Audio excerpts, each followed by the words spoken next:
internet connection. Good evening and welcome to the Tuesday, March 22nd, 2022 meeting of the Ashland Zoning Board of Appeals.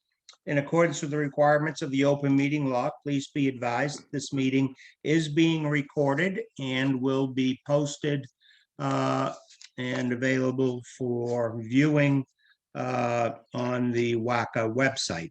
The meeting is being recorded by our Assistant Town Planner, Emma Snellings.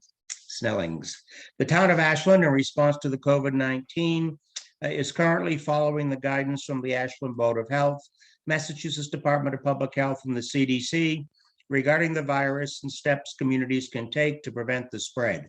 In accordance with the governor's order suspending certain provisions of the open meeting law, General Laws, Chapter 38, Section 20, all public meetings are being conducted remotely, and included as part of the agenda are the Zoom link and also how you can reach us via telephone.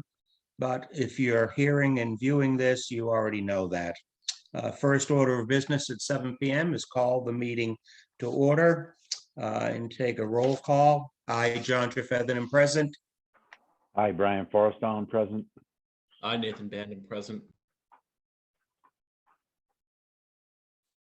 Stu, we didn't hear you.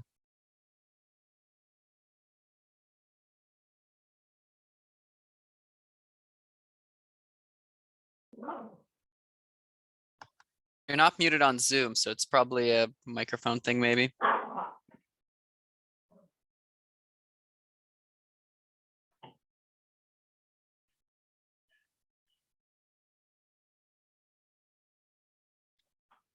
Can you want to give me a call and we can walk through it? Or you can call in and log in on your cell phone for the audio portion, I think. Yes, Stu, I'll send you an email with the phone number. Do we just hear him?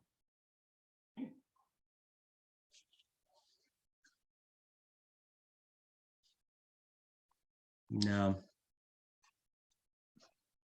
I find a lot of times if you just jump off and then come back to the meeting, Yeah. it fixes those little things. You might want to try that, Stu. Just log off and log back on.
Can you hear me now? Yep. Yeah, multiple times. Okay, why don't we pick back up with the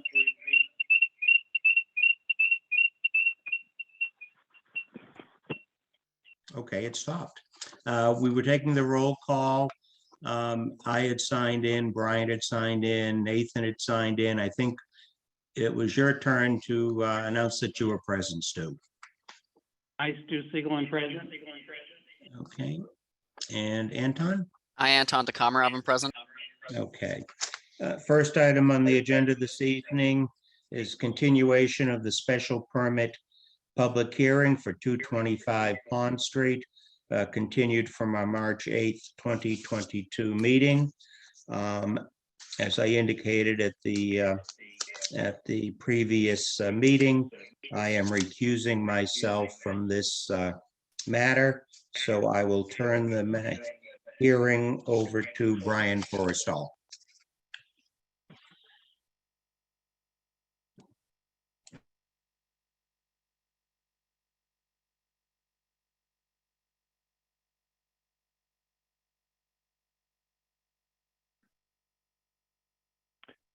So we're opening the meeting, we're opening the hearing, and has everyone read Emma's draft? And does anyone have any questions about it? Brian, Yeah. before we get into the draft,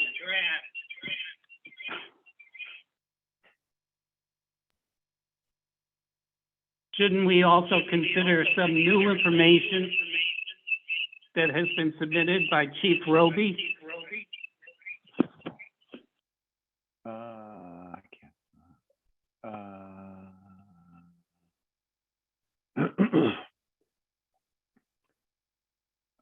Chief Roby's stuff is here somewhere.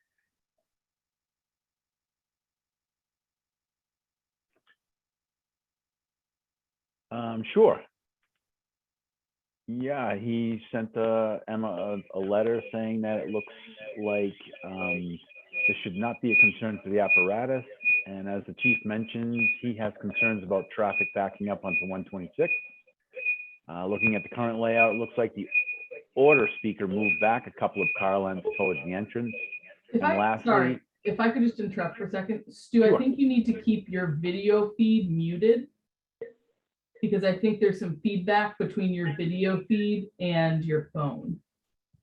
I don't know if anyone else is getting it, but I'm getting some. Yeah, so Stu, keep your video on, just mute that, mute your computer. Is that better? No, so you want to turn your video back on, and then I'm gonna mute your video. Just don't unmute that. Keep it on your phone.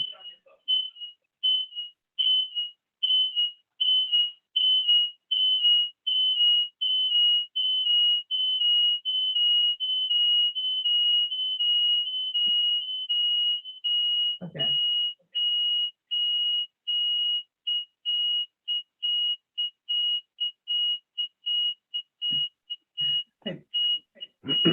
Odd because your computer audio isn't working, but it does seem like you have to stay muted, so. I think, Stu, can you hear us from your computer? Can you turn your computer volume down?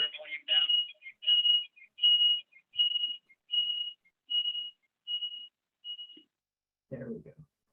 How's that? That's better. Yeah, that's Okay. working. You know, Stu, Sorry, if you want to Brian. meet, if you want to meet in person, there's easier ways to go about it. Just kidding. So yeah, and getting back to Chief Roby's comments. Lastly, is just a comment or a concern about the handicap parking and crosswalk right at the entrance of cars pulling again. Again, looks like it meets our requirements, but a couple of concerns. Is that what you wanted to review, Stu? Right. I was wondering if the consultant had any comments to make.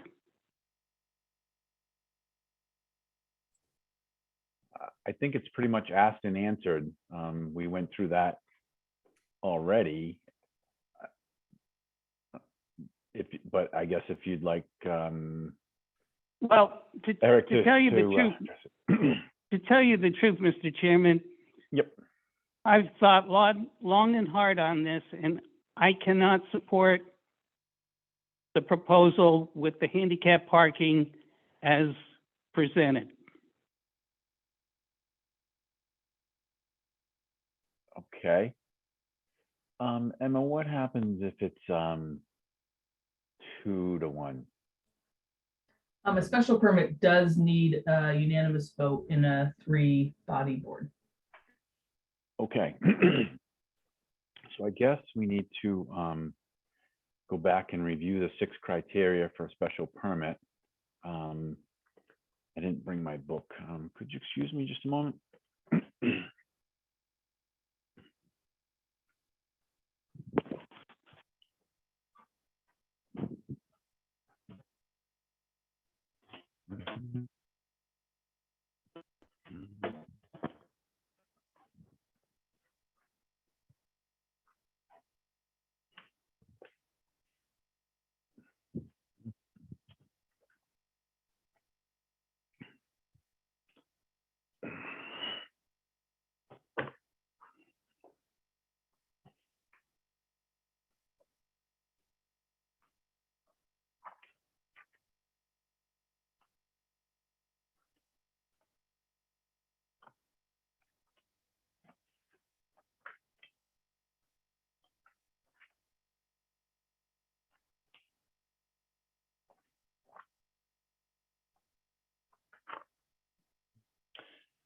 All right.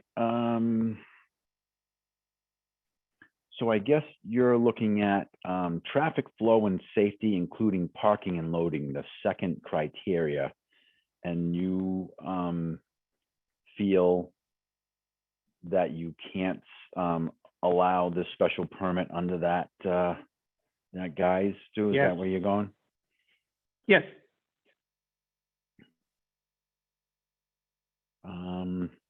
Okay. Well, I'm not sure what we do in a case like this. So maybe we could ask Mr. DeBrule to expand on, why they moved the spaces in that direction first. Thank you, Emma. Just to make Great sure we're all on idea. the same page. Sure. Yeah, I'd be happy to. So, and maybe it'd be easier if I shared my screen so we're looking at it while I explain it. Yep, let me just make you co-host 1 second.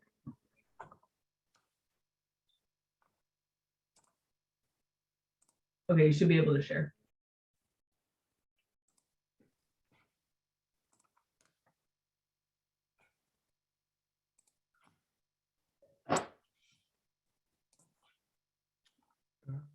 See. Is that showing? Yep. Oh, perfect. Okay. So I guess the concern is moving the accessible parking stalls, which under existing conditions, we've got 1 on the perimeter and 2 against the building. With the addition of the drive-through, the best spot for them is on this perimeter. Again, I was mentioning it meets all local, federal, state codes where they're located. So it's certainly not a code issue. And I understand the perception that they're not in a good location, but I think based on the site layout, where you're coming into the site, they've got plenty of visibility to that crosswalk. It's not exceptionally long. It's probably pretty consistent with, I'm sure, other commercial uses in the town and other applications that are going to come before you in the future where they're using a crosswalk from the ADA stalls. So my position is that they are located in an area that we've thought through and again meets all code and is pretty from an industry standard perspective, it's certainly nothing out of the ordinary.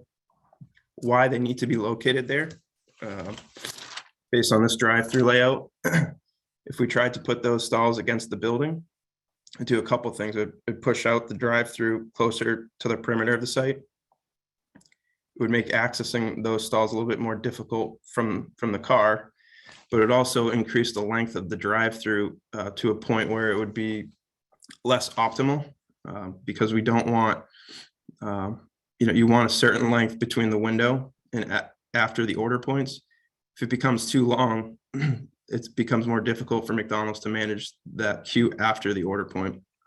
So if we put those cars there, this drive-through would go out towards the perimeter of the site. And just overall, the site would just not lay out as optimally as it would be with how it is shown now. Certainly be willing to offer, a couple of pedestrian crossing signs if there's a concern there. But again, I don't think there's an issue with site visibility to that crosswalk. People are coming into the site. They're more, they're definitely more aware when you're entering a site. So it certainly wouldn't be out of the ordinary that someone would be using a crosswalk. So hopefully that gave a little bit more context. Obviously, if there's a strong no vote, then we would certainly ask to continue to try and work through these issues rather than get it denied. So certainly happy to answer any more questions or talk through it a little bit more as needed.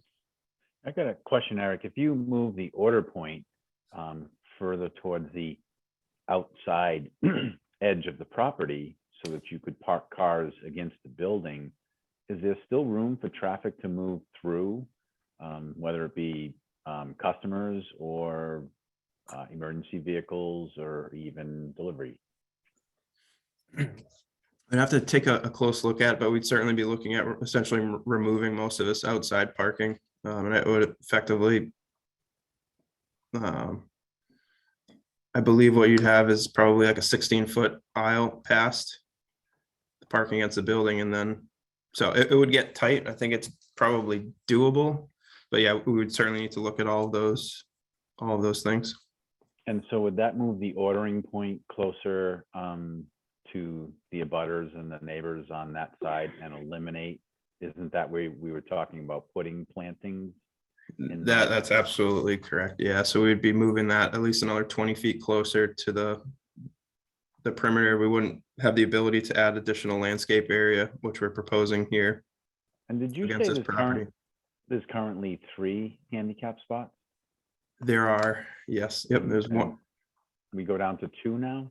Yes, yep, which meets code. And why is that? Why does that meet code now if it was 3 before and it's 2 now? The number of parking spaces. So we're proposing 45 total parking spaces. We previously had 55. The threshold over 50 requires that 3rd parking space, but because we're below the 50, we only require the 2. And why did you reduce the parking in the parking lot? Why did we not reduce the parking? No, why did you reduce the parking in the parking lot? Yes, so a couple benefits to removing the parking. The reduced parking is at this perimeter here. So we needed at a minimum to get a little bit more bypass area. And then also removing that space also, again, gives us the ability to add some landscaped area for screening and buffering. Well, I was throwing you a softball pitch, but in the previous meeting, you had noted that the people who dine in, the amount of people who dine in is drastically decreased from the amount of people that just drive through. Yep. Which I think is probably the main reason. I don't want to say give you a pitch for you, but Yeah, I mean, that's 100%. Yep, that is 100% true. Mr. Chairman, yes, Stu. I looked at the ADA regulations. I also looked at the Mass Architectural Access Board's recommendation. Yep. And from a space perspective, you know, they all have to be 8 feet wide with a 5-foot aisle next to them, which the current proposal meets. They also say that it has to be the shortest distance to an entrance and the safest path to the entrance. That's where I'm hung up. In terms of cars coming into the restaurant to order, let's say you had handicapped people in there, they have to run a gauntlet of all these cars coming in to fill the 2 lanes to order. If you move the handicap parking to the lower left on the Nickerson side, I think you would reduce the danger because the traffic is already stopped in those areas. And I could vote for the proposal if the handicapped is on the other side of on the Nickerson side, but I certainly cannot vote in my good conscience if the handicap parking is on the in its current proposed position.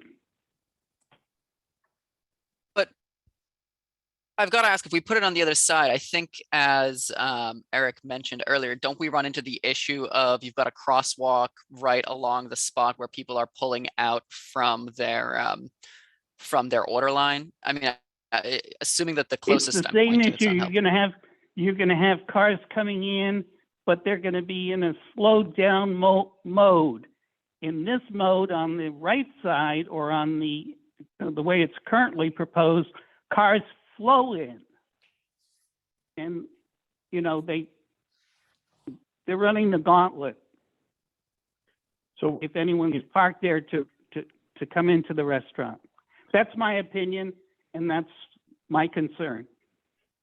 So we talked about this last week too, and you know, I've used a McDonald's drive-through in the past, and I've seen how people drive from the window where they receive their food, and there is a complete lack of observance on people driving out of that area. They're peeling the paper off a straw. They're counting their change and pocketing it. They're looking for ketchup packets. And a lot of times they're moving forward, but they're not even looking. They have their face in a bag. Well, I believe, according to Eric, that when people pull into a parking lot, they're much more cognizant of what's going on than when they're that close to taking a bite of a hamburger. Would it be feasible for us to split the difference and leave it up to whoever's parking as to where they choose to park? So could we feasibly put one where the current parking spots are and one just on the opposite side along the other door? Or does that create too much of a traffic issue with an additional crosswalk? I mean, we always prefer to have them together only because of a spacing issue, meaning they require that, aisle between them. If we split them up, we need to add an additional one.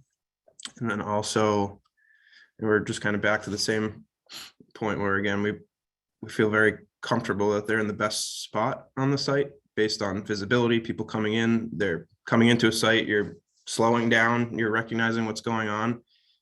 Again, over here, there's things we can do if this is where we ultimately want it to be, to make sure that there's adequate signage in making sure motorists are alerted to a pedestrian crossing. But I stand very firm that it's in the best spot.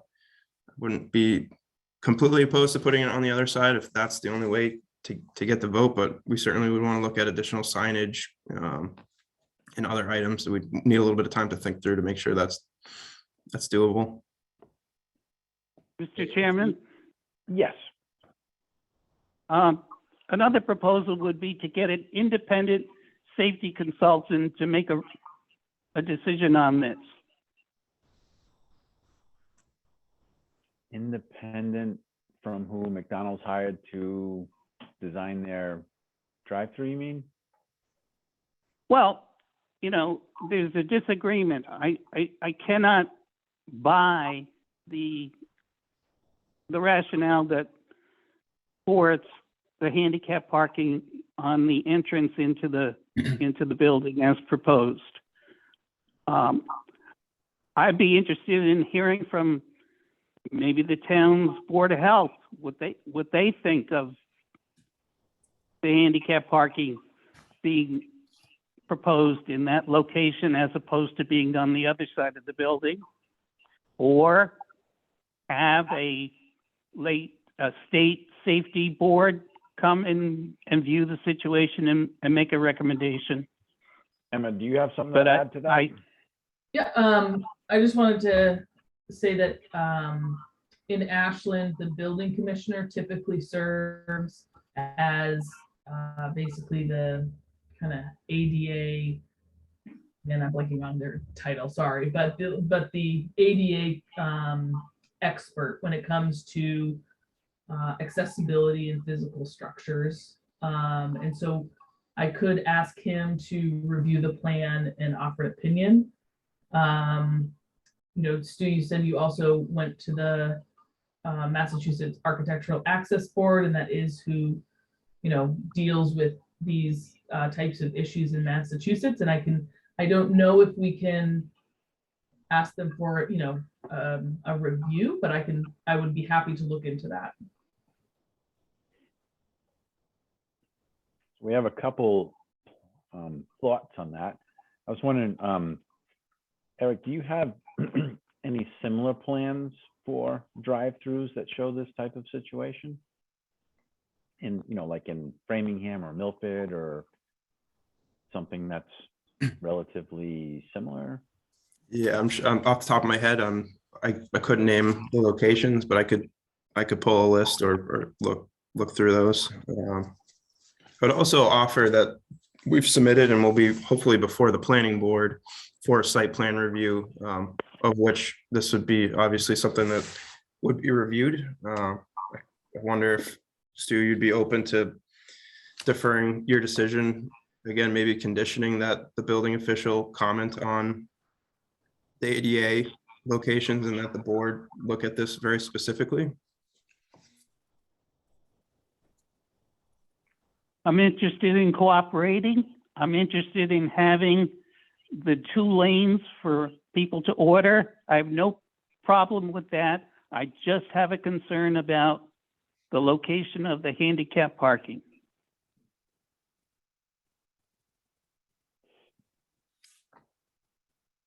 And Alright, if so- the building inspector or any representative would say that the current proposal is okay, then I would probably consider changing my vote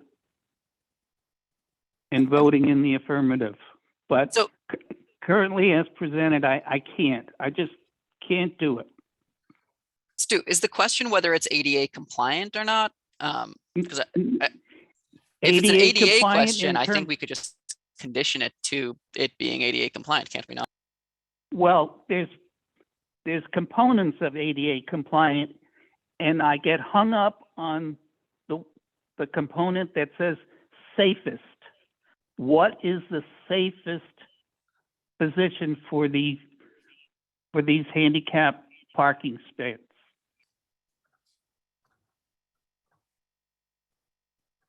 And is there, I think this is an Emma question, is there a town review, does when they pull a building permit or whatever, does the town review it as to ADA compliance, or does someone actually need to bring an enforcement action for anything to come of it?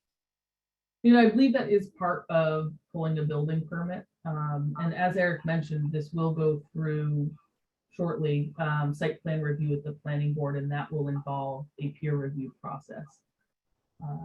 And so typically our peer reviewers do review for any accessibility issues. So I guess the reason I ask is just to say that to the extent that the ADA and the provisions of the ADA are the concern, wouldn't it be simplest to approve the special permit but condition it on it meeting ADA compliance regulations as determined by whichever reviewing body does the ADA review? I think building commissioner, you said, or planning board. And that way we wouldn't have to have Eric come back here, but then at the same time, there would be a body that does review the ADA compliance and ensure that it is, you know, reasonably the safest option. Isn't it just assumed that a building is required to meet the legal requirements to build? Like conditioning a permit on them obeying the law seems redundant, right? They're required to be ADA compliant whether we say so or not. Of course, but I'm saying to the extent the concern is that the ADA provision isn't being met, you know, it's an extra layer of certainty, I guess. Well, I guess the issue is this location the safest in terms of traffic flow? Chief Roby had a concern. I had a concern. Brian and Eric don't have a concern. So there are some people that think it is the safest, some people that think it's not the safest. I just want someone to review this. Because I don't think it's the safest, and I'm voting on this, and I can't vote for something that I don't think is the safest. So you folks tell me what I'm supposed to do.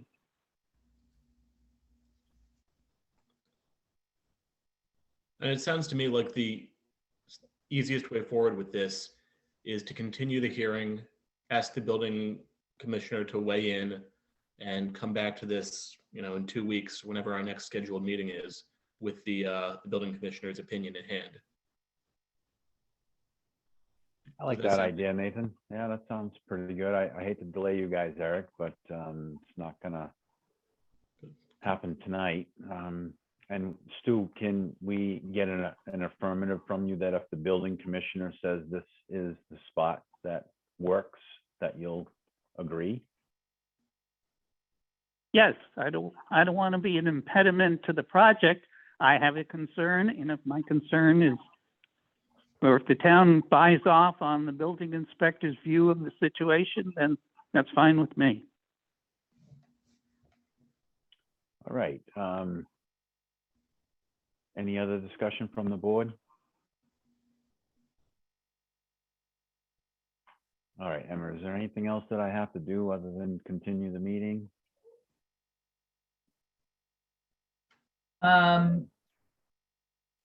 No, the next meeting is April 12th. All right, could I get a motion to continue this till April 12th? And we will seek guidance from the building commissioner. So moved. Second,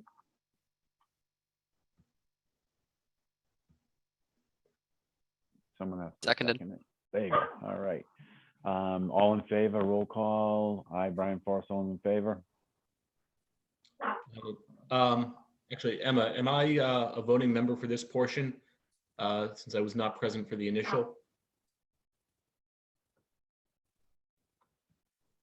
Excellent question. Well, yeah, you can Abundant vote to caution, I'll abstain. continue. Okay, yeah, because you haven't, have you I read haven't the signed- minutes? I haven't had you sign a affidavit yet, so maybe abstain for this one. Easy enough. I think he can vote to continue the meeting, though. We're not deciding anything. But if you want to abstain, that's fine too. Can't hurt. I am Komarov, vote in favor.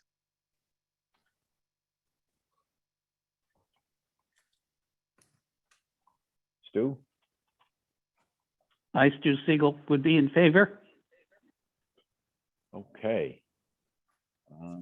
So we will continue the meeting. Very good. Eric, go ahead. Oh, I was just gonna say, have a nice night, everybody. All Thank right. you. Thanks, Eric. Take care. Have a nice night. Bye. All right, John, you back? I am Thank you. back to do the heavy lifting of approval of minutes, the next item on the agenda. First item would be the meeting minutes of January 25th, 2022. Those had been sent out with a correction which Emma had made and then resent the draft minutes to us for review. Brian, Stu, and I were present at that meeting.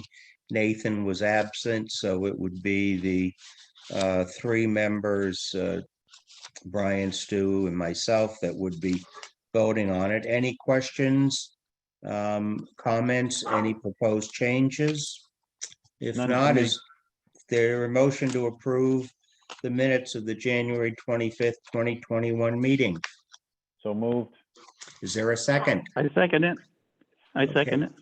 I, John Trefethan, vote in favor. All right, Brian Forrest, all vote in favor? I, Stu Siegel, vote in favor. Excellent. Next item is approval of the minutes for our March 8th, 2022 meeting. Brian, Stu, Anton, and myself were present. Nathan was not. So the four of us would be voting on it. Again, Emma sent the draft minutes out to us. Any questions, proposed changes, comments from anyone? If not, is there a motion to approve the minutes of the March 8th, 2021 meeting? So moved. Is there a I- second? I second that motion.